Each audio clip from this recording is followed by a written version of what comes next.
예, 오늘은 113과 이제 지난주까지 우리가 수양에 대해서 그렇게 살펴봤는데요. 수양이란 말이 조금 낯설고 좀 애스러운 그런 표현인데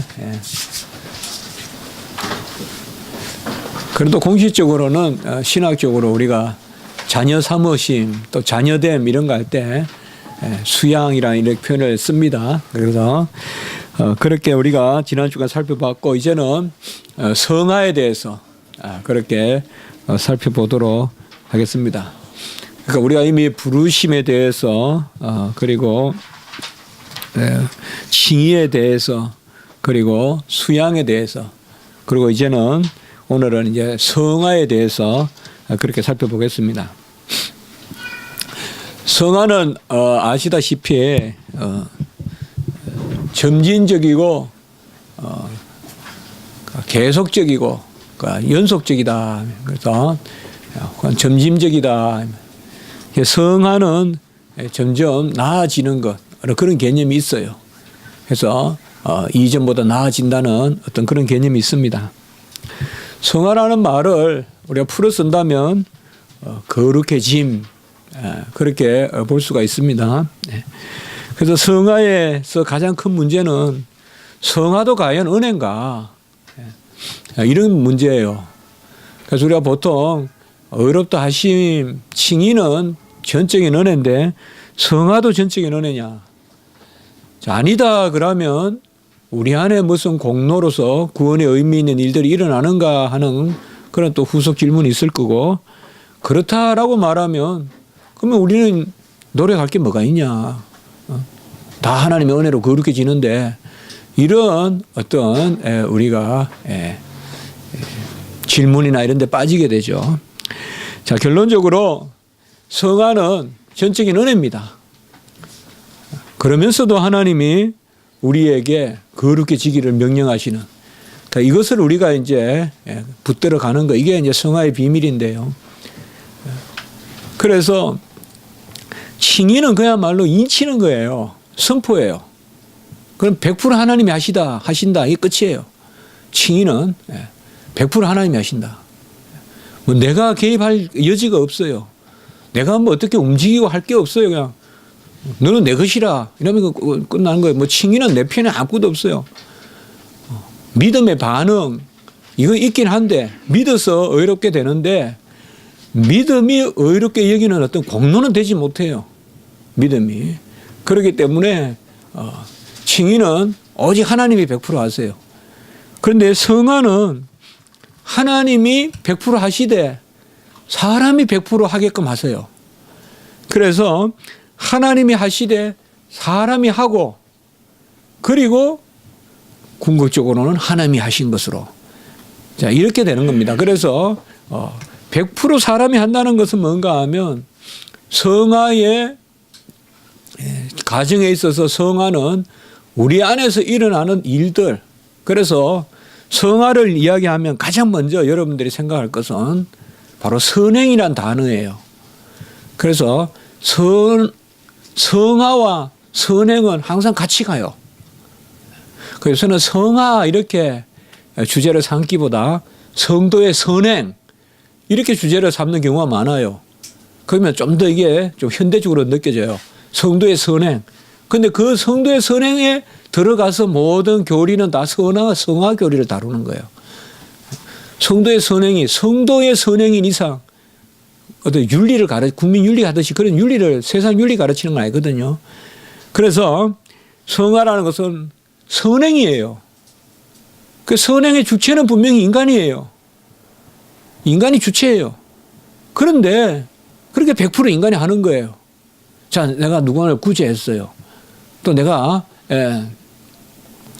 이 선행이잖아요. 그러면 100% 내가 한 거예요. 분명히. 내 손으로 한 거예요. 나는 그냥 관념적으로 아멘하고 하나님 다 아시고 이런 건 없어요. 나를 움직여요. 그게 성화예요. 그게 성화는 100% 하나님이 하시고 100% 사람이에요. 그러면 100% 하나님이 하고 100% 사람이 한다 이러면 여기 벌써 어폐가 있죠. 우리가 뭐 퍼센테이지를 둘이 하려면 뭐 50% 하나님이 50% 사람 이렇게 해야 되는데 100% 하나님 100% 사람이라는 여기에 이제 비밀이 있고 이걸 또 혹시 오해해서 하나님과 사람이 나누어서 한다. 이걸 방지하기 위해서 저는 꼭 한 가지 더 상당히 교리적으로 의미가 있다고 보거든요. 100% 하나님이 하시고 100% 사람이 하시니 100% 하나님이 하신다. 이렇게 결론을 내면 이게 의미가 있어요. 그러니까 100% 하나님이 하시는 것은 사실상 성화도 하나님의 뜻 가운데 있어요. 작정 가운데 있고. 하나님이 작정하지 않은 사람이 거룩해 질 수 없어요. 그런데 하나님이 성화의 작정은 칭의와 별도로 있는 게 아니에요. 칭의에 부속하는 작정이에요. 그러니까 칭의의 작정이 있으면 성화의 작정은 필히 따라오는 거예요. 성화의 작정은. 그렇기 때문에 하나님이 먼저 하신다는 걸 알아야 돼요. 우리가 칭의를 100% 하나님이 하셨다 하면 성화도 그런 의미에서는 100% 하나님의 일이에요. 100% 하나님이 작정하셔야 되고. 그렇죠. 하나님이 시작하시고 그 후에는 우리가 하겠다는 것은 어떻게 보면 하나님이 시작하시겠다는 것도 자 이렇게 한번 생각해 봅시다. 하나님이 우리 인간을 만들어 놨어요. 자, 애를 우리가 참 초등학교에서 잘 가르쳤어요. 그래서 지가 이제 마당 쓸어요. 방에 정리도 하고. 자, 그러면 방에 정리하는 거는 잘 가르친 거하고 무관한 거냐고요.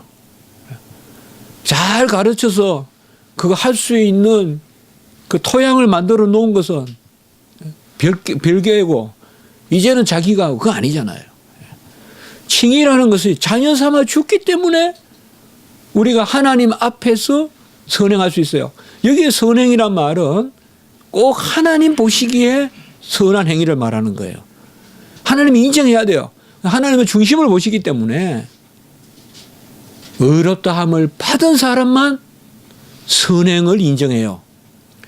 그러니까 칭의 의롭다함을 받지 않은 백성이 어떤 외형적으로 현상적으로 어떤 예피적으로 무슨 일을 했다고 해서 그것은 분명히 세상적으로는 중요한 일일 수 있어요. 그러나 여기에서 말하는 성화에는 그게 들어가지 않아요. 성화의 의는 아니에요, 그게. 성화라는 것은 하나님 보시기에 그러니까 성화는 다 상급과 연결돼요. 성화는 상급과 연결돼요. 하나님 보시기에 받을 만한 그런 행위, 행실, 그리고 그러한 됨됨이 이런 것을 총체적으로 우리가 이제 성화라 하는 것입니다. 이 성화와 칭의의 관계를 좀 더 연결시켜주는 개념이 중생이에요. 거듭남. 거듭남은 한번 보세요. 내가 거듭났어요. 근데 행위는 아무것도 안 따라요.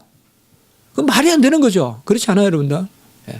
거듭났으면 냄새 맡는 게 다르거나 코가 거듭났다 이러면 냄새 맡는 게 달라야 될 거 아니에요.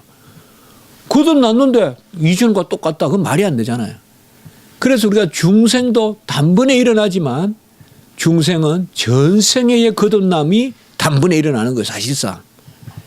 그래서 좀 우리가 헷갈리기 쉬운데 단번이라는 말, 중생은 단번에 일어나지만 그 중생이 안고 있는 모든 거듭남은 우리 전체의 거듭남이라고요.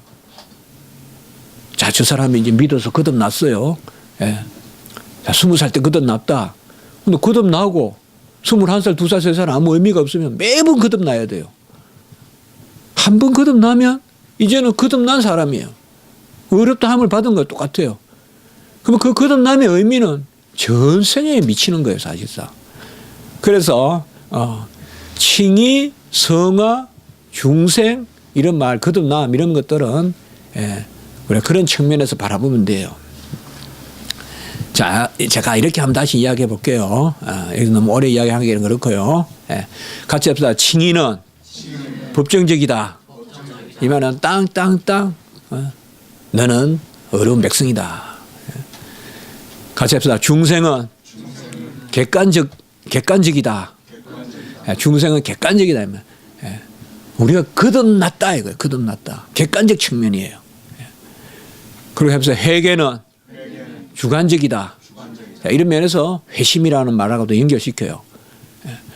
그래서 법정적으로 거듭났다 할 때 법정적으로 의롭다 할 때 객관적으로는 거듭난 거고 주관적으로는 회심한 거예요. 이게 동시에 일어나요. 동시에. 그 상태에서 뭐가 출발하느냐?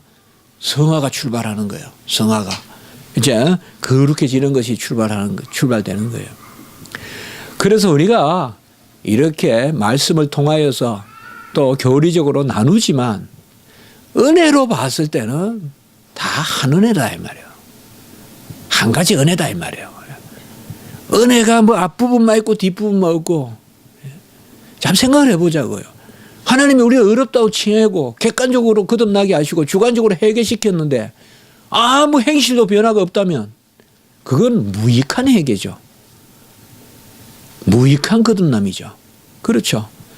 그러니까 역으로 말하면 뭐예요? 하나님이 필히 성화의 과정을 우리에게 마련하신 거예요. 이런 의미에서 하나님 100% 하신다 이 말이에요. 100% 하신다 이 말이에요.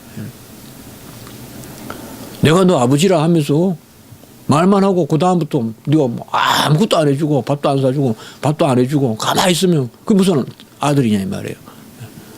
인치다는 것은 100% 관리한다는 하나님 신실하신 분인데 너는 내 자녀라고 의롭다고 칭해놓고는 그 다음에 후속 조치가 아무것도 없다면 그게 무슨 은혜냐고요. 그건 어떻게 보면 저주죠. 너 네 자녀니까 네가 알아서 해봐 이제. 그건 저주죠 그거는. 그냥 뭐 자녀 모르는 게 사는 게 낫죠. 안 그래요? 저번에 TV 보니까 그런 거 나오대요. 30년인가 40년 만인가 입양해서 어릴 때 그 어머니가 배운 사람이고 그런데 무슨 형편이 어쨌는가 쏘갔는가 해서 자식을 낳자마자 버린 거예요. 다시 찾을 줄 알고. 근데 애는 막 급속도로 해가지고 입양까지 갔는데 그 만나는 이야기가 나오던데 보니까요. 그때 그런 좀 갈등이 있더라고요. 그래 지금 만나서 내가 뭘 할 거냐 이 말이죠. 너는 내 자녀라고 했을 때 뭘 할 거냐 이 말이에요. 부모면 그런 마음 가질 수 있잖아요. 내가 너무 초라한데 자식은 잘 저렇게 입양돼서 살고 있는데 지금 자녀한테 전화해서 내가 너 생모야. 그런 말하기가 참 쉽겠냐 이 말이에요. 내가 너 어머니라 그러면 젖이라도 먹이고 어머니라 그러면 어디 도시락도 싸주고 그런 모습이 있어야 되는데 해서 낳아준 게 큰 은혜지만은 그래도 어쨌든 그렇게 생각하면 돼요. 그러니까 은혜는 하나예요. 어려운 문제는 아니에요. 자, 우리 생각이 어려운 거예요. 우리 생각이 문제는. 그래서 이제 오늘 성화의 첫 부분에 고백서, 신앙 고백서 13장 1조, 대열이 75문답, 소율이 35문답인데 우리 그 본문을 정리한 것을 잠깐 한번 읽어보겠습니다. 시작. 거룩하게 하심은 하나님의 값없는 은혜의 역사로서 그리스도의 죽으심과 부활의 효력으로 말미암아 그의 말씀과 내주하시는 성령에 의해 실제적으로 인격적으로 일어난다. 말은 길고 하지만은 우리가 몇 부분을 나눠서 보면 거룩하게 하심은 성화는 하나님의 값없는 은혜의 역사다. 그러니까 성화도 하나님의 은혜다. 거룩해지는 것도 하나님의 은혜다. 값없는 하나님의 은혜의 역사다. 그래서 우리는 자주 그렇게 나누죠. 고난 당하신 것만 우리를 위한 것이 아니라 이 땅에 오셔서 행하신 것도 우리를 위한 것이다. 같이 해볼까요? 주님의 행하신 순종, 주님의 당하신 순종. 우리는 주님이 나를 위해 고난 당한 것만 나를 위해라는 말을 붙이는데 나를 위해 모든 율법을 다 지키셨어요.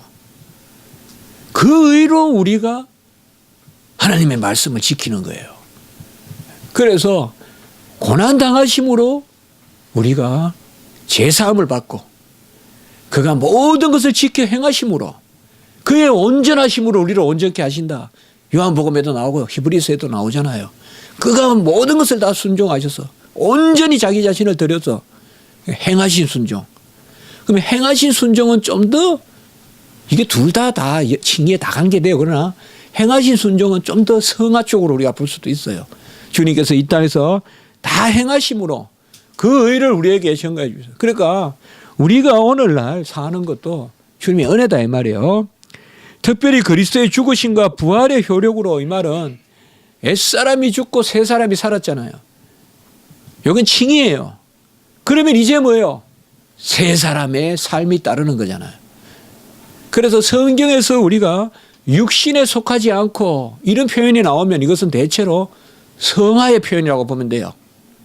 우리가 더 이상 육신에 속하지 않고 이런 것은 언뜻 보면 칭의 같은데 그것은 이제는 거듭났으니 더 이상 옛사람같이 육체의 소욕대로 살지 않고 이제는 거룩하게 하시는 성령의 소욕대로 산다. 그런 의미거든요. 그래서 여기 들어가는 거예요.